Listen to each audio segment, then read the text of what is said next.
Hello everyone, this is Ashutosh Kumar. I welcome you on my YouTube tutorial channel Ashutosh sir. आज की इस online lecture class में हम लोग एक वेब सीरीज़ स्टार्ट कर रहे हैं जो हिंदी टू इंग्लिश ट्रांसलेशन के लिए बेसिक से स्टार्टिंग होने वाली है. तो ये आपके लिए बहुत ही इंपॉर्टेंट होने वाली है ऐसे स्टूडेंट्स के लिए, ख़ास तौर पे जिनकी इंग्लिश बहुत ही वीक है और छोटे छोटे सेंटेंस जो ट्रांसलेट नहीं कर पाते हैं.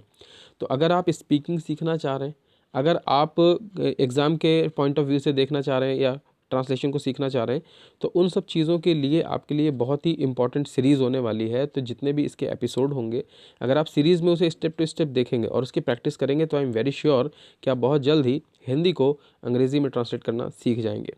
तो इसके लिए ज़रूरी है कि आप उसको एवरी डे जो भी इसमें वीडियोज़ अपलोड होंगे उसको स्टार्टिंग टू एंड सारी पॉइंट को ध्यान से समझें, सारे पॉइंट को ध्यान से लिखें और उसके बाद जो भी आपके पास सेंटेंसेस मौजूद हों हिंदी में उसे ट्रांसलेट करें. तो जो लोग कॉम्पिटिटिव में हैं, जो लोग एकेडमिक में हैं, दोनों के लिए हेल्पफुल होने वाला है. तो आज का ये एपिसोड शुरू करते हैं और एवरी डे आप इसका एक एपिसोड पाएंगे और इसको सीरीज से देखने की कोशिश ज़रूर करें, उसको प्रैक्टिस ज़रूर करें. तो पेन पेपर लेकर बैठ जाएं, स्टडी मोड में आ जाएं और स्टार्टिंग से समझने की कोशिश करते हैं कि कैसे हमें सेंटेंसेस मिलते हैं और उन्हें हमें कैसे ट्रांसलेट करना होता है. तो सबसे पहले समझते हैं कि ट्रांसलेशन का एग्जैक्ट मतलब क्या है. ट्रांसलेशन का वैसे एग्जैक्ट मतलब होता है किसी भी एक भाषा को दूसरी भाषा में, उसकी लिपि में परिवर्तित कर देना. मान लीजिए कि आप पंजाबी बोलते हैं और पंजाबी को आपको हिंदी में बोलना है, तो आप पंजाबी को परिवर्तित करके जब हिंदी में लाएंगे तो ये प्रोसेस जो है ट्रांसलेशन कहलाता है. हम लोग जनरली इंग्लिश टू हिंदी और हिंदी टू इंग्लिश ट्रांसलेशन सुनते हैं, बट ऐसा नहीं है. किसी भी एक भाषा को दूसरी भाषा में परिवर्तित करना ट्रांसलेशन कहलाता है, अनुवाद. तो वैसे ही अंग्रेज़ी में जब हम ट्रांसलेट करते हैं किसी भी भाषा को, उसको भी हम अनुवाद ही कहते हैं. यहाँ पर हम लोग सीखने वाले हिंदी भाषा को अंग्रेज़ी में ट्रांसलेट करने का तरीका या प्रोसेस जो भी है. तो ये है ट्रांसलेशन. लेकिन ट्रांसलेशन के लिए ज़रूरी क्या क्या चीज़ें हैं वो चीज़ें समझ लें. ट्रांसलेशन के लिए बहुत सबसे इम्पॉर्टेंट ज़रूरी चीज़ ये है कि आपको सबसे पहले वोकैब आपका स्ट्रांग होना चाहिए. वोकैब का क्या अर्थ है? वोकैब का मतलब होता है वर्ड मीनिंग, यानी ज़्यादा से ज़्यादा आपके पास शब्द भंडार होना चाहिए इंग्लिश के शब्दों का, जिसका अर्थ आपको पता हो. जैसे उदाहरण के तौर पे अगर मैं कहूँ, एक एग्जांपल के तौर पे कि मैंने कहा एक्शन, ACTION, एक्शन, तो इसका मतलब होता है कार्य करना या कोई भी चीज़ को कारित करना, शुरू करना. तो ये जो एक वर्ड है पर्टिकुलर, हम कहाँ यूज़ करेंगे, कब यूज़ करेंगे, इसके लिए ज़रूरी होता है कि हमें ये पता भी हो इसका अर्थ क्या है और प्रयोग क्या है. तो ऐसे ही अगर आपके पास शब्द भंडार है तो आप ट्रांसलेशन बहुत आसानी से कर पाएंगे. तो पहला स्टेप यही होता है कि आप अपने शब्द भंडार को स्ट्रॉन्ग कीजिए, यानी वोकैब सेक्शन जो आपका है, वोकैबलरी, उसको आप डेली 10 या 15 वर्ड्स को याद करें. आसपास जो भी आप देखते हैं उनके वर्ड मीनिंग को याद करें, तो इससे आपका शब्द भंडार बढ़ता जाएगा. तो पहला स्टेप तो ये है. एंड सेकेंड, दूसरा ये है कि जो भी सेंटेंस हमें मिलता है उसका फॉर्मेशन कैसा होना चाहिए ये हमें पता हो. फॉर्मेशन का मतलब यह है कि वाक्य को हम किस तरह से लिखते हैं, किसके बाद क्या आना चाहिए. मान लीजिए उदाहरण के तौर पे हिंदी में मैं ये कहूँ कि मुझे खाना खाना है, मुझे खाना खाना है. अब यहाँ पे मैं इसको थोड़ा अलग करके कहूँ कि हूँ पहले कह दूँ और खाना मुझे खाना, हूँ खाना मुझे खाना. अब मैंने इसका क्रम बदल दिया, तो क्या इसका कोई अर्थ निकलेगा? तो नहीं. जैसे इसका अर्थ नहीं निकल रहा है, वैसे ही अंग्रेज़ी में भी होता है कि हमें क्रम पता होना चाहिए. क्रम का अर्थ यही है कि किस शब्द को किसके बाद आना है, किस अक्षर को किसके बाद रखना है. इस प्रकार की चीज़ें जो है सीक्वेंस कहलाती हैं. तो वो सीक्वेंस हमें पता होना चाहिए. And the third important thing कि हमें टेंस का पता होना चाहिए. टेंस मतलब होता है काल. इस काल को अगर हम कहें समय जिसे हम कहते हैं, तो हिंदी में हमें पता होता है वर्तमान काल जो चल रहा है, भूतकाल जो बीत चुका है और भविष्य काल जो आने वाला है. ऐसे ही अंग्रेज़ी में होता है प्रेजेंट जो चल रहा है और पास्ट जो बीत चुका है और फ्यूचर जो आने वाला है. अब यहाँ पे हमें ये नहीं रटना है कि प्रेजेंट पास्ट फ्यूचर क्या है, हमें ये समझना है कि ये कैसे हमें इंडिकेट करना होगा. जैसे मान लीजिए कि अगर मैं ये कहूँ कि मैं तुम्हें पढ़ाऊँगा, ध्यान से समझिएगा बात. मैंने एक सेंटेंस बोला मैं तुम्हें पढ़ाऊँगा, मैं ये बोलना चाहता हूँ और मैं इसकी जगह लाइन ये बोलूँ कि मैं तुम्हें पढ़ा चुका हूँ. तो क्या इससे ये सेंस पता चल रहा है कि मैं तुम्हें भविष्य में पढ़ाऊँगा? अगर मैंने हिंदी में बोला मैं तुम्हें पढ़ा चुका हूँ, तो इससे क्या पता चलता है कि मैं भविष्य में यानी आगे आने वाले टाइम में पढ़ाऊँगा? तो नहीं, बिल्कुल वही चीज़ है. यहाँ पर जैसे हिंदी में हमें पता होता है कि हम आगे बोलने वाले शब्दों को कैसे प्रयोग करते हैं, गा लास्ट में सुनाई देता है, पीछे यानी पास्ट में बोलने वाले शब्दों में कैसा परिवर्तन लाते हैं, तो वैसे ही अंग्रेज़ी में होता है। तो ये बेसिक 3 चीज़ें हैं जो स्टेप बाय स्टेप मैंने बताई हैं। अगर आपको ये नोट करना है तो वीडियो को रिवाइंड करके पॉज करके एक-एक स्टेप फिर से देखकर सुनकर आप फिर से वो नोट करते चलें कि क्या-क्या चीज़ आपको समझनी है। अब समझते हैं चलिए कि क्या-क्या चीज़ें इसमें होती हैं। तो सबसे पहले हम लोग टेंस की बात करेंगे। कोई भी सेंटेंस जब हमें दिया रहता है तो उसमें सबसे इंपॉर्टेंट चीज़ होती है टेंस। टेंस जैसे कि मैंने अभी बताया आपको 3 टेंस होते हैं। पहला होता है प्रेजेंट टेंस, दूसरा होता है पास्ट टेंस और तीसरा होता है फ्यूचर टेंस। तो हम इसको सिंपल से शुरू करेंगे और सिंपल से ही समझना शुरू करेंगे कि क्या-क्या वर्ड्स के थ्रू हम इसको पहचानते हैं। तो जब भी हमारे पास प्रेजेंट होगा, प्रेजेंट में ध्यान रखना है कि कौन-कौन से हम लोग वर्ड्स को यूज़ करते हैं। अब बिल्कुल बेसिक से चल रहे हैं तो बिल्कुल बेसिक से मैं वो भी चीज़ें बताऊंगा जो आप बहुत पहले से हो सकता है जानते भी हों। तो यहाँ पे आप इस चीज़ को समझने की कोशिश कीजिएगा। अगर आप जानते भी हैं लेकिन उसका प्रयोग कैसे करना है ये चीज़ कई बार कन्फ्यूज़ आपको करता है। तो इसलिए आपको बहुत ध्यान से समझना है कि क्या-क्या चीज़ें पॉइंट यहाँ पे हैं जो आपको समझनी है। सबसे पहले सेंटेंस का फॉर्मेशन देखें फिर टेंस की बात करें। सेंटेंस जब भी लिखा जाता है, जैसे एग्जांपल के तौर पे ये सेंटेंस आपके सामने लिखा है आई एम अ बॉय। एक सेंटेंस आप देखें यहाँ पे ये लिखा है आई एम अ बॉय। अब ये सेंटेंस जब आपके सामने लिखा है तो इसमें सबसे पहले जो वर्ड मौजूद है ये हिस्सा, ये हमेशा कहलाता है सब्जेक्ट, यानी शुरुआत में जो मौजूद होगा वो सब्जेक्ट कहलाएगा। एंड देन उसके बाद एम यूज़ हुआ है, इसको हम लोग बोलते हैं सहायक क्रिया हिंदी में, अंग्रेज़ी में बोलते हैं हेल्पिंग वर्ब। फिर थर्ड जो मौजूद है इसको हम लोग बोलते हैं ऑब्जेक्ट। कहीं कहीं पे आपको यहाँ पे कॉम्प्लीमेंट भी मिलेगा और ये यहाँ पर ऑब्जेक्ट के तौर पे है, तो ऑब्जेक्ट होता है। तो मुख्य तौर पे 3 चीज़ें होनी चाहिए, सब्जेक्ट, हेल्पिंग वर्ब, ऑब्जेक्ट। तो कई बार आपको यह भी दिखाई देगा कि सब्जेक्ट होगा, हेल्पिंग वर्ब होगा, इसके बाद एक मेन वर्ब मुख्य क्रिया जिसे हम बोलते हैं वो होगा और फिर ऑब्जेक्ट होगा। तो ये मुख्य चीज़ें होनी चाहिए। अब इसमें जब हम सेंटेंस को ऐसे फॉर्म करते हैं तो अब काल की अगर बात करें तो काल 3 होते हैं। पहला होता है प्रेजेंट, पास्ट, फ्यूचर। प्रेजेंट में जो हेल्पिंग वर्ब यूज़ करते हैं हम लोग सिंपल सेंटेंस में इज़, एम, आर, ये 3 चीज़ें यूज़ होती हैं। तो ध्यान से आप नोट करते चलें कौन सी 3 चीज़ें यूज़ होती हैं। एक इज़ यूज होता है, एम यूज़ होता है और आर यूज़ होता है। ये प्रेजेंट में होता है। इसका अर्थ होता है, एम का अर्थ होता है हूँ और आर का अर्थ होता है हैं, यानी बहुवचन में। हम लोग जब भी इज़ का प्रयोग करेंगे तो हमें यही चीज़ अब ध्यान रखनी है। ध्यान समझिएगा यहाँ कि इज़ के पहले जो भी सब्जेक्ट मौजूद होगा हमेशा वो एक वचन में होना चाहिए, सिंगुलर। तो इज़ को हम जनरली किसके किसके साथ यूज़ करते हैं, ही के साथ इज़ यूज होता है, शी के साथ इज़ यूज होता है। इसी तरह से किसी का नाम लिखा हो, जैसे मान लीजिए कि कोई भी नाम लिखा हो तो उसके नाम के बाद जो है इज़ यूज होता है अगर वो एक अकेला व्यक्ति है, इस तरह से। तो जहाँ पर हमें एक वचन है, सिंगुलर पर्सन दिखाई देगा, अकेला आदमी दिखाई देगा, उसके बाद में हम इज़ लगाएंगे हेल्पिंग वर्ब के तौर पे। इज़ का यूज़ यहाँ है।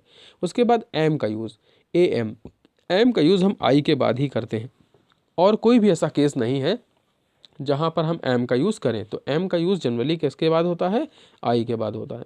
इसके बाद आर का प्रयोग समझें तो आर का प्रयोग होता है जब यहाँ पर बहुवचन कोई क्रिया सब्जेक्ट मौजूद हो। जैसे मान लीजिए यहाँ पे लिखा है वी या फिर लिखा है दे, तो जब वी या दे टाइप का कुछ लिखा होगा तो इसके बाद हेल्पिंग वर्ब हमेशा आर लिखी जाएगी प्रेजेंट में।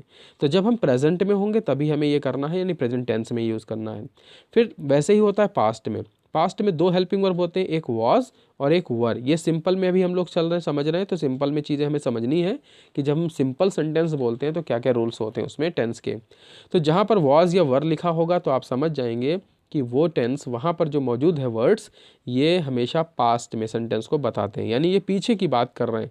अगर कहीं पे वॉज लगा है, कहीं पे वर लगा है, तो इसका मतलब बिल्कुल नहीं है ये फ्यूचर सेंटेंस। हमेशा ये पीछे की बात को ही बताते हैं, यानी पास्ट की बात को इंडिकेट करते हैं। तो जनरली हम लोग ही और शी या किसी सिंगुलर पर्सन के साथ में हमेशा वॉज का यूज़ करते हैं।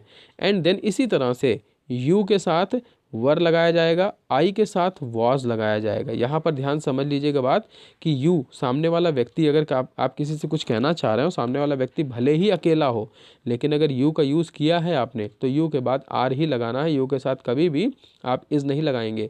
ठीक वैसे ही पास्ट में यू के साथ वर लगाएंगे, कभी भी वॉज नहीं लगाएंगे। अब आई के साथ जब चलेंगे तो आई के साथ प्रेजेंट में एम लगाएंगे, बट पास्ट में जब पहुंचेंगे तो वहाँ पे वॉज लगाएंगे। ये चीज़ यहाँ पे आपको ध्यान रखनी है। तो यहाँ पर वॉज वर हो गया पास्ट के लिए। जब हम भविष्य काल में जाते हैं यानी फ्यूचर सेंटेंस को लिखते हैं तो फ्यूचर सेंटेंस में हेल्पिंग वर्ब होती है विल और शैल। ये 2 वर्ड्स होते हैं जिसका मतलब होगा होता है। जैसे मान लीजिए मैं बोलना चाहूँ कि मुझे घर जाना है, या मैं घर जाऊँगा, एक वाक्य बोलूँ मैं घर जाऊँगा, तो मैं बोलूँगा सेंटेंस को आई शैल गो टू होम, मैं शैल घर जाऊँगा। तो यहाँ पर आई और के साथ में शैल लगाया जाता है या विल लगाया जाता है, इस तरह से रूल है। लेकिन अब यहाँ पे समझ लें कि आई और वी इन दोनों के साथ हम लोग शैल यूज़ करते हैं, और रेस्ट ऑफ जितने भी बचे, ही बचा, शी बचा, दे बचा, और जितने भी वर्ड्स बाकी होते हैं उन सभी के साथ हम लोग विल का यूज़ करते हैं। तो ये दो तरीके आपको अपनाने हैं। तो ये तो बेसिकली हो गया टेंस। अब टेंस जब आप समझ गए तो कैसे सेंटेंसेस मिलने वाले हैं, अब ये चीज़ देखें। तो ध्यान से समझें, सबका अर्थ निकालें, फिर आप one by one step to step समझते जाएंगे कि कैसे हमें वाक्य को बदलना है ट्रांसलेट करते हुए। बिल्कुल बेसिक से है, तो ये वो चीज़ें भी हैं शायद आपको पहले से आता हो, और कई चीज़ें आपको कंफ्यूज करेंगे भी। आप वो चीज़ देखेंगे, जब आप चीज़ें समझेंगे तो आपको और अच्छे से समझ में आएगा कि ट्रांसलेशन कैसे करना है। तो इसलिए कन्फ्यूज़न क्रिएट नहीं होना चाहिए मन में आपके, इसलिए आप बेसिक से ज़रूर देखें इसको। पहले सेंटेंस जैसे लिखा आई एम अ बॉय, तो इसका अर्थ हुआ मैं एक लड़का हूँ। एम यहाँ पर देखिए आई के साथ लगाया गया, और उसके बाद अ बॉय एक लड़के के लिए बताया गया है। फिर इसी तरह से शी इज़ अ गर्ल। ध्यान से भी सेंटेंस आपको समझना है कि सेंटेंस क्या है। सेंटेंस में जो सबसे पहले होता है वो हमेशा सब्जेक्ट मौजूद होता है, इज़ हेल्पिंग वर्ब है, उसके बाद अ गर्ल ऑब्जेक्ट है। यहाँ पर जब हम हेल्पिंग वर्ब बोलते हैं तो हेल्पिंग वर्ब ही हमें बताता है कि टेंस में, सेंटेंस में किसी में कौन सा टेंस है, काल।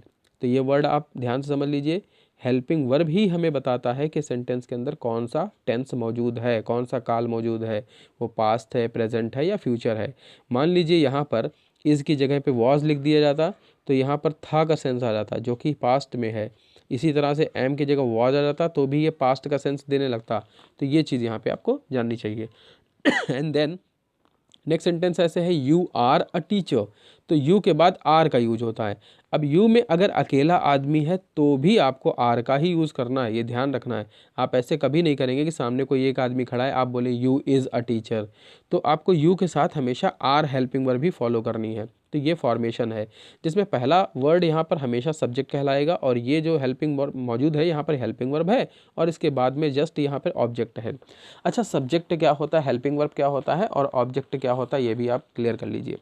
सबसे पहले जहाँ पर सब्जेक्ट की हम बात करते हैं तो सब्जेक्ट का मतलब ध्यान समझिएगा क्या होता है। सब्जेक्ट का मतलब वो जो काम को कर रहा है या काम जिसके बारे में हो रहा है, जिसको बताया जा रहा है, यहाँ पर इसके विषय में सारी बात की जा रही है, इसलिए यह सब्जेक्ट है। ठीक, ये चीज़ आपको समझनी है। और यहाँ पर ये जनरली नाउन होता है, लेकिन नाउन के अलावा प्रोनाउन भी हो सकते हैं या कुछ और वर्ड्स भी हो सकते हैं, जो जगह जगह पर पता चलते रहेंगे क्या क्या होता है। फिर जब हेल्पिंग वर्ब की बात करते हैं तो हेल्पिंग वर्ब इस बात की हेल्प हमें करता है, बताता है कि ये कौन सा टेंस है, यानी present, past, future. And then last में जो चीज़ मौजूद होती है वो ऑब्जेक्ट होता है, और ऑब्जेक्ट जब भी होगा किसी न किसी प्रकार का वो नाउन होगा। नाउन का अर्थ होता है कि किसी भी व्यक्ति या वस्तु का नाम या स्थान का नाम, तो वो नाउन कहलाता है। तो इसी प्रकार के फॉर्मेशन हमें हर बार मिलेंगे जब तक वो सिंपल सेंटेंस रहेगा तब तक। पास्ट में पहुंचेंगे तो पास्ट में हमें कुछ इस तरह से मिलेगा, जैसे यहाँ लिखा ही वॉज अ बॉय, तो देखिए पास्ट में लिखा है वॉज, अगर यहाँ पे हम इज़ लिख देंगे तो फिर ये प्रेजेंट में बदल जाएगा। यहाँ पर हम विल लिख देंगे तो ये फ्यूचर में बदल जाएगा, बट विल वाला सेंस जो है अप्रोप्रिएट नहीं है, थोड़ा सा एक अजीब सेंस हो जाएगा, तो इसलिए यहाँ पर ये चीज़ नहीं लिख सकते हैं। लेकिन यहाँ पर इस सेंस को हम लोग समझेंगे कि यहाँ पर जब हम हेल्पिंग वर्ब बदलते हैं तो उससे हमें टेंस पता चलता है। एंड नेक्स्ट सेंटेंस ऐसे कह रहा है, दे वर फार्मर। तो वर का यूज किया गया है दे के साथ, क्योंकि दे जो है वो बहुवचन है। तो जब भी यहाँ पर बहुवचन होगा, यानी पहला वाला जो हिस्सा है सब्जेक्ट है ये बहुवचन, ढेर सारे लोग होंगे, तो इसके बाद हेल्पिंग वर्ब ढेर सारे लोगों वाली यानी बहुवचन वाली लगाई जाएगी। और अगर ये सिंगुलर एक वचन होगा तो इसके बाद हेल्पिंग वर्ब सिंगुलर की लगाई जाएगी। ये तरीका आपको यहाँ समझना है। तो इस तरह से होता है। एंड इसी तरह से हम और भी सेंटेंस देखें कि ये तो हुआ जब कोई स्थिति के बारे में बता रहे थे। जैसे क्या होता है कि हम बोलते हैं कि वह लड़का है, कोई काम तो नहीं हो रहा ना इसमें, कि वे फार्मर हैं, कोई काम तो नहीं हो रहा ना इसमें। तो सेंटेंस दो तरीके के होते हैं, एक वो होता है जिसमें कोई काम हो रहा होता है, और एक वो होता है जिसमें कुछ बताया जा रहा होता है। जैसे मान लीजिए यहाँ पे वाक्य जो लिखा हुआ है, समझिए इसको ध्यान से, लिखा है ही वॉज अ बॉय, वह एक लड़का है। तो इसमें कोई काम हो रहा है क्या, लड़का है ना, खाली केवल इतने तो बताया लड़का है, काम तो नहीं हो रहा है। तो ये एक साधारण वाक्य सिंपल सेंटेंस कहलाता है। लेकिन अगर इसमें कोई काम हो रहा होता तो क्या होता, सेंटेंस किस तरह से होता, अब उसको समझते हैं। तो जब कोई काम हो रहा होता है तो हमें उसमें डायरेक्टली हेल्पिंग वर्ब नहीं बल्कि उसमें हम मेन वर्ब मुख्य क्रिया लगाते हैं, यानी जिससे हमें काम का पता चलता है। क्रिया जिसे अंग्रेजी में हम लोग वर्ब कहते हैं, वर्ब का अर्थ ही होता है काम का होना। जैसे मैं आपको पढ़ा रहा हूँ तो आई एम टीचिंग, अब यहाँ पे टीच जो है एक वर्ब है, काम है, और उसमें आईएनजी लगा दिया, टीचिंग, पढ़ा रहा हूँ कंटिन्यू में, इसलिए टीचिंग। इसी तरह से आप पढ़ रहे हैं तो वहाँ पर स्टडी हो जाएगा इस तरह से। तो जो भी काम हम करते हैं एग्जैक्टली वो काम वर्ब कहलाता है। तो सेंटेंस दो तरीके के सिंपल मिलते हैं, एक जिसमें कोई काम हो रहा होता है और एक जिसमें कोई काम नहीं होता है। तो यहाँ पर जो सेंटेंस मौजूद है, अब जब समझेंगे सिंपल सेंटेंस को तो काम हो रहा होता है। तो सेंटेंस में जो हम लोगों ने टेंस समझा था, प्रेजेंट, पास्ट, फ्यूचर, उन्हीं टेंस के चार चार रूप होते हैं। अब वन बाय वन हम उसी तरफ चल रहे हैं। तो सबसे पहले जिसमें हम प्रेजेंट में चले हैं, प्रेजेंट में हम एक सेंटेंस समझेंगे आज इनडेफिनिट के बारे में, इनडेफिनिट क्या कहता है। फिर उसके बाद समझेंगे कि इनडेफिनिट के अलावा और भी कैसे सेंटेंसेस होते हैं। अभी हम लोग बिल्कुल बेसिक चीज़ों को देख रहे हैं, जो सेंटेंस किस प्रकार का होता है, कैसा होता है। ट्रांसलेशन बिल्कुल एग्जैक्ट जो करना होगा, हमें कैसे करना होगा, वो अभी इसके स्टेप के बाद अगला स्टार्ट होगा। तो यहाँ पे जैसे कह रहे हैं राम राइट्स अ लेटर, तो यहाँ पे अर्थ समझिएगा बात की ज़रा। यहाँ पे कहते हैं राइट्स, अब देखिए यहाँ पे लिखना एक काम हो गया शुरू। तो अभी तक क्या चल रहा था कि उसके बारे में बता रहे थे। मान लीजिए यहाँ लिख देते हम राम इज़ अ बॉय, तो राम एक लड़का है। लेकिन अब यहाँ कह रहे हैं राम राइट्स अ लेटर, वह पत्र लिखता है। तो अगर वह लड़का है तो कोई काम नहीं हो रहा है, अगर वो लिखता है तो इसमें काम हो रहा है लिखने का। तो ये दो तरह के अलग अलग वाक्य हो गए। तो जब लिखता है एक सेंस हम सुनेंगे तो इसको हम लोग बोलेंगे इनडेफिनिट सेंटेंस प्रेजेंट का। तो यहाँ पर जब भी हम लोग सेंटेंस बनाते हैं तो इसमें is, am, are helping verb नहीं लगाते हैं, बल्कि यहाँ पर जो मेन वर्ब होती है उसी की फर्स्ट फॉर्म का प्रयोग किया जाता है, यानी उसकी फर्स्ट फॉर्म। तो वर्ब जो भी होती हैं हमेशा उसकी तीन फॉर्म होती हैं, एक first form, second form, third form. और इसके अलावा दो एक्सटर्नल होती हैं, जिसमें एक हम आईएनजी बोलते हैं जिसको जीरेंड भी कहा जाता है, और एक होता है इन्फिनिटिव जिसमें टू लगा के फिर वर्ब की फर्स्ट फॉर्म लिखी जाती है। तो बेसिकली तीन फॉर्म वर्ब की होती हैं और दो टाइप आपके सब्स्टिट्यूट्स होते हैं उसके साथ में यूज़ किए जाने वाली जगह जगह पर। तो यहाँ पर भी वैसे ही है, लेकिन यहाँ पर सेंटेंस को हमें इंडेफिनिट बनाना होता है। तो इंडेफिनिट बनाने का तरीका हम लोग ये अपनाते हैं। सबसे पहले हमें सब्जेक्ट लिखना होता है, और सब्जेक्ट अगर एक वचन है या बहुवचन है ये देखना होता है ध्यान से। अगर बहुवचन है तो हम जो वर्ब होती है उसकी फर्स्ट फॉर्म डायरेक्ट लिख देते हैं, लेकिन अगर ये एक वचन होता है तो जो भी वर्ब हम लिखते हैं फर्स्ट फॉर्म में उसके साथ एस या ई एस जोड़कर लिख देते हैं, जिससे पता चलता है कि वो काम वर्तमान में हो रहा है, प्रेजेंट में हो रहा है, ये चीज़ करने के लिए। एंड देन लास्ट में हम लोग इसके डायरेक्टली एक ऑब्जेक्ट का यूज़ करते हैं जो हमें बात कहनी है। तो ये सेंटेंस जब भी ऐसे बनेगा तो कहलाएगा प्रेजेंट का इनडेफिनिट सेंटेंस। अब ये प्रेजेंट का इनडेफिनिट सेंटेंस है, लेकिन अब ये सिंपल सेंटेंस है और जिसको हम एक्टिव सेंटेंस कहते हैं। ऐसे कुछ सेंटेंस होते हैं जो पैसिव में भी बनते हैं, यानी इसको पैसिव में भी चेंज किया जा सकता है। जैसे एक सेंटेंस हो सकता है इस तरह से कि a letter is written by Ram.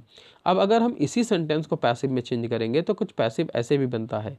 यहाँ पे जैसे लिखा अ लेटर, तो अ लेटर को हम स्टार्टिंग में करके उसके बाद इज़, एम, आर में से एक हेल्पिंग वर्ब लगाएंगे, और हेल्पिंग वर्ब वही होगी जो इस बात पर निर्भर करेगा, यानी सब्जेक्ट पर। जैसे यहाँ पे लेटर ए का ही है तो इसके बाद हम हेल्पिंग वर्ब इज़ का प्रयोग करेंगे और फिर वर्ब की थर्ड फॉर्म लगाएंगे। ये पैसिव का रूल है, यानी सेंटेंस अगर आपको पैसिव में पहले से मिलता है और आप उसको ट्रांसलेट करोगे तो क्या नियम अपनाओगे, तो ये तरीका होगा। तो वहाँ पर हम इज़, एम, आर के बाद में फिर जो वर्ब होगी उसकी थर्ड फॉर्म लिखेंगे, एंड बाय लिखने के बाद जिसने लिखा है उसको लास्ट में लिख देंगे राम। तो ये तरीका भी अपनाया जाता है ट्रांसलेशन करने का। तो आई होप कि यहाँ ये चीज़ें आपको क्लियर होने की सेंटेंस आपको कैसे मिलना है। तो बेसिकली जब हम लोग सिंपल सेंटेंस को ट्रांसलेट करेंगे तो हमारा कुछ ये रूल अप्लाई होगा कि किस तरह से हमें सेंटेंस ट्रांसलेट करना है। सबसे पहले हम सब्जेक्ट पुट करेंगे, देन उसके बाद हम वर्ब पुट करेंगे, और फिर उसके बाद ऑब्जेक्ट या कॉम्प्लीमेंट जो भी मौजूद होगा। जैसे अगर हम यहाँ कहें आई राइट्स अ लेटर, तो ये सेंटेंस हो गया आई राइट अ लेटर, इस तरह सेंटेंस ट्रांसलेट हो गया। इसी तरह से अगर हम कहें कि ही मूव्स स्लोली, वह धीरे चलता है, तो कॉम्प्लीमेंट स्लोली यहाँ पे जो हमने कहा वो कॉम्प्लीमेंट हो गया। ही मूव्स, और चलता है मूव्स के का अर्थ हुआ और यहाँ पर कॉम्प्लीमेंट हमने लगा दिया स्लोली, धीमे धीमे चलता है। तो दोनों तरीके के सेंटेंस हो सकते हैं, लेकिन हमें ये नियम याद रखना है कि क्या नियम अपनाया जाना है। सबसे पहले सब्जेक्ट, फिर वर्ब और फिर कॉम्प्लीमेंट या ऑब्जेक्ट। तो ये तरीका ट्रांसलेशन के लिए हम लोग आने वाले समय में यूज़ करने वाले हैं। तो आई होप कि ये चीज़ें आपको बिल्कुल क्लियर हुई हैं। अब कुछ बेसिक चीज़ों को और समझते हैं कि यहाँ पर सेंटेंस में कैसे कैसे क्या क्या मिलेगा। सबसे पहले आप अपने वर्ब को स्ट्रॉन्ग कीजिए, यानी वर्ब की फॉर्म जो भी होती हैं उन्हें पता होना चाहिए और आप उसे याद करने शुरू कर दीजिए। वर्ब की कौन कौन सी फॉर्म होती हैं? सबसे पहले होती है फर्स्ट फॉर्म, फिर होती है सेकंड फॉर्म, फिर होती है थर्ड फॉर्म। ध्यान रखना है आपको, ये वर्ब की first form, second form, third form, 3 form verb की मौजूद होती हैं। जब भी वर्ब की first form, third form, second form की बात करते हैं तो इसका अर्थ बिल्कुल ये नहीं है कि ईडी लगा दें। आप ध्यान रखेंगे, जैसे मान लीजिए एग्जाम्पल के तौर पे मैंने कहा, यहाँ पे एक आपको छोटा सा सेंटेंस हम देते हैं, जैसे गो फर्स्ट फॉर्म में लिखा है, इसका मतलब होता है जाना। उसके बाद हम दूसरा इसको जब पहुँचेंगे सेकंड फॉर्म में तो इसमें लिखेंगे हम वेंट, इसका मतलब होता है गए। और फिर थर्ड फॉर्म में लिखेंगे गॉन, इसका मतलब होता है चले गए, यानी जा चुके की कंडीशन है, चले गए। तो ये फर्स्ट फॉर्म, ये सेकंड फॉर्म, ये थर्ड फॉर्म है। जनरली हम लोग क्या करते हैं, ईडी लगा देते हैं और मान लेते हैं ये सेकंड या थर्ड फॉर्म होगा, मगर ऐसा नहीं है। आपको वर्ब की फॉर्म याद होनी ज़रूरी है। ये जब तक आपको नहीं याद होगा, सेंटेंस में ट्रांसलेशन में मिस्टेक आप करेंगे। तो आप वर्ब की फॉर्म्स को ज़रूर याद करिए। किसी भी बुक में, क्लास 9th में, 10th में, 11th में, 12th में, आपको बुक्स में इसकी लिस्ट मिल जाएगी जहाँ पे वर्ब की फॉर्म दी हुई होती है, वहाँ से आप इसको ज़रूर याद करें। डेली अगर आप 5 याद कर लेते हो तो आपके लिए सफिशिएंट है कि एक हफ्ते में आप पूरा कवर अप कर लेंगे। तो वर्ब की फॉर्म आपको याद होना ज़रूरी है, क्योंकि हर एक सेंटेंस में इसका रोल अलग अलग होता है प्ले। दूसरा, वर्ब की आईएनजी फॉर्म क्या होती हैं, यह भी आपकी पता होना चाहिए। पता इसलिए होना चाहिए कि जनरली हर एक में आईएनजी इसी तरह से नहीं लगा देते कि डायरेक्टली आईएनजी जोड़ दिया, आईएनजी बन गया। कई जगह पे लास्ट वर्ड जो है वो चेंज होता है, कई जगह पर लास्ट वर्ड जो वर्ब का होता है वो एक्सटेंड भी होता है और रिमूव भी होता है। तो वो चीज़ें आपको ध्यान रखनी है कि जहाँ पर एक्सटेंड होता है वहाँ पे डबल हो जाएगा, जहाँ पे रिमूव होता है वो वर्ड हट जाएगा, जहाँ पे चेंज होता है वहाँ पे उसका कुछ और लिख दिया जाएगा। तो ये कुछ रूल्स होते हैं जिनके लिए आपको लिस्ट किताब में ये भी मिलेगी आईएनजी की, वहाँ से आप इसको वर्ब की आईएनजी फॉर्म भी याद करें। तो तीसरी मोस्ट इंपॉर्टेंट चीज़ आपको ये लर्न करनी है। एंड इन्फिनेटिव बहुत आसान होता है। थर्ड जो फोर्थ की बात कर रहे थे, इन्फिनेटिव, इन्फिनेटिव में होता है वर्ब की फर्स्ट फॉर्म एंड उसके पहले टू का यूज़ कर देंगे तो ये इन्फिनेटिव कहलाएगा। इसका मतलब हो जाता है उद्देश्य। तो ये जो आसान है ये थोड़ा सा, क्योंकि जनरली यहाँ पे हम प्रयोग करते हैं उसके पहले टू लगा देंगे, लिख जाएगा आराम से। बट ये आपको ध्यान रखना है कि TO2 लिखने के बाद वर्ब की कोई और फॉर्म कभी भी नहीं आएगी, हमेशा फर्स्ट फॉर्म ही लिखा जाएगा। तो ये आपको बेसिकली फॉर्म याद होने चाहिए। पहला रूल आई थिंक क्लियर हो रहा है आप सभी को टेंस में क्या है यहाँ पर कि ट्रांसलेशन में हमें क्या चीज़ समझनी है। चलिए सेकंड स्टेप पे आते हैं। सेकंड स्टेप में आपको वोकैब आपका स्ट्रांग होना चाहिए। अब वोकैब स्ट्रांग कैसे करेंगे आप? वोकैब स्ट्रांग ये करेंगे आपके, आप अपने आसपास जितनी भी चीज़ें मौजूद हैं, जितनी भी चीज़ें मौजूद, जैसे अभी आप बैठे हैं तो अपने आसपास नज़र दौड़ाइए, आपको कोई भी चीज़ जो दिखाई दे रही है आप ये सोचिए कि क्या आपको उसको इंग्लिश में उसका नाम पता है कि क्या बोला जाता है उसको, इंग्लिश में उसका वर्ड जानते हैं आप? अगर आप जानते हैं तो मतलब आपका वोकैब स्ट्रांग हो रहा है, और अगर आप नहीं जानते हैं तो इस चीज़ को पता करें। यानी आपके लिए ये बहुत ज़रूरी चीज़ है कि आप वर्ड्स को स्ट्रांग करें, आप अपने ज़्यादा वोकैबलरी को बढ़ाएं, शब्द भंडार को बढ़ाएं। जब तक आपको किसी वर्ड की अंग्रेज़ी नहीं पता होगी, आप इंग्लिश में ट्रांसलेट करते समय उसी चीज़ पर अटकेंगे। यानी मोस्ट इंपॉर्टेंट सेक्शन है कि आप अपने वर्ड मीनिंग को बढ़ाएं। तो इसके लिए आप तरीका ये अपना सकते हैं कि एवरीडे 5 वर्ड्स आप लर्न करें। डिक्शनरी का यूज़ बिल्कुल ना करें। आप अपने आसपास जो भी चीज़ें देखते हैं उनको सबसे पहले नाम देखें और उसके बाद उसका सर्च करें। आप आज तो इंटरनेट का ज़माना है, इस समय मोबाइल पे आप कभी भी कहीं भी सर्च कर सकते हैं, उसका अंग्रेज़ी में मतलब पता चल जाएगा कि क्या कहा जाता है उसे। आप उसको स्पेलिंग सहित वर्ड को याद करें। तो ये दूसरा स्टेप है आपके लिए जो बहुत इंपॉर्टेंट है, बहुत हेल्पफुल होने वाला है। तीसरी मोस्ट इंपॉर्टेंट चीज़ है, बेसिक है बिल्कुल, इसको ध्यान समझिएगा। चलिए, जनरली इज़ एम आर जब हम लोग लगाते हैं तो इज़ एम आर 2 तरह से यूज होता है। पहला, इसे सिंपल सेंटेंस में किसी के स्टेट को बताने के लिए होता है, जैसे आई एम अ बॉय, हमने आई के साथ एम लगाया तो ये कहा आई एम अ बॉय, ये स्टेटमेंट बता रहा है। दूसरा तरीका होता है, मैं इसी बात को कंटिन्यू में कहना चाहूँ तो मैं कहना चाहूँ कि आई एम टीचिंग, तो यहाँ पर एम के बाद में वर्ब की आईएनजी फॉर्म आएगी हमेशा, ये आपको ध्यान रखना है। और तीसरा तरीका आपको ये जानना है कि एम के बाद में जनरली कभी कभी वर्ब की थर्ड फॉर्म भी आती है, लेकिन ये तब की कंडीशन में आता है जब सेंटेंस पैसिव में हो, जैसे आई एम टोल्ड, मुझे बताया गया। तो यहाँ पर सेंटेंस में तीन तरीके आपको समझने हैं। पहला, इज एम आर का जब यूज़ होता है तो उसके बाद हेल्पिंग वर्ब कौन सी आती है। दूसरा, इज एम आर का यूज़ किसके साथ होता है, यानी किसके साथ इज, किसके साथ एम, किसके साथ आर। तीसरा, इसके बाद में जब हेल्पिंग वर्ब आती है मेन वर्ब, तो उसमें कौन कौन सी फॉर्म इसके बाद लाई जा सकती वो चीज़। तो ध्यान रखना है आपको, इज एम आर के बाद में पहला आईएनजी फॉर्म आ सकता है, वर्ब की आईएनजी फॉर्म। दूसरा, डायरेक्ट ऑब्जेक्ट लिख सकते हैं या कॉम्प्लीमेंट। एंड तीसरी बात इंपॉर्टेंट है, वर्ब की थर्ड फॉर्म लिख सकते हैं। इज एम आर के बाद कभी भी वर्ब की सेकेंड फॉर्म नहीं आती है, यह बात आपको ध्यान रखना है। तो ये तरीके हैं। ठीक वैसे ही अब वॉज वर्ब की बात करें तो वॉज और वर, इसके बाद जब भी हम लोग वर्ब लिखेंगे मेन वर्ब, तो या तो वो आईएनजी फॉर्म में होगी, या तो वो थर्ड फॉर्म में होगी, और या फिर वो कोई कॉम्प्लीमेंट होगा। ये तीन केसेस होंगे यहाँ पर। यानी इसके बाद जब भी आप वर्ब लिखेंगे तो फर्स्ट फॉर्म प्लस आईएनजी यानी आईएनजी फॉर्म होनी चाहिए, वर्ब की थर्ड फॉर्म होनी चाहिए, या इसके अलावा अगर आप कुछ और लिख रहे हैं वो ऑब्जेक्ट है या कॉम्प्लीमेंट है तो वो आ सकता है। ये इसके रूल्स हैं, तो यहाँ पर आपको पता होना चाहिए चीज़। तो आई थिंक इतनी चीज़ें आपको क्लियर हुई है कि किस तरह से हमें सेंटेंसेस में फॉर्मेशन समझना है, किस तरीके से हमें ट्रांसलेशन का ये बेसिक रूल स्टार्ट करना है। तो आज की इसी लेक्चर में इतना ही है। एपिसोड 1 था ये। नेक्स्ट एपिसोड इसका ज़रूर आप देखें, नेक्स्ट एपिसोड आपके लिए बहुत ही हेल्पफुल होगा। कंटिन्यू आप इस चीज़ों को करेंगे तभी आप इसको आसानी से सॉल्व कर पाएंगे।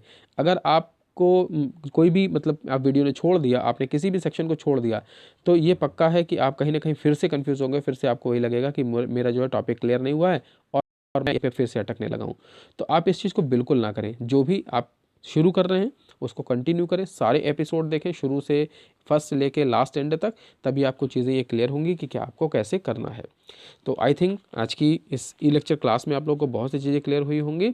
एक ऐसे ही नए वीडियो एंड लेक्चर के साथ नेक्स्ट एपिसोड में फिर मिलेंगे। तब तक के लिए stay happy, stay safe and keep watching Ashutosh channel.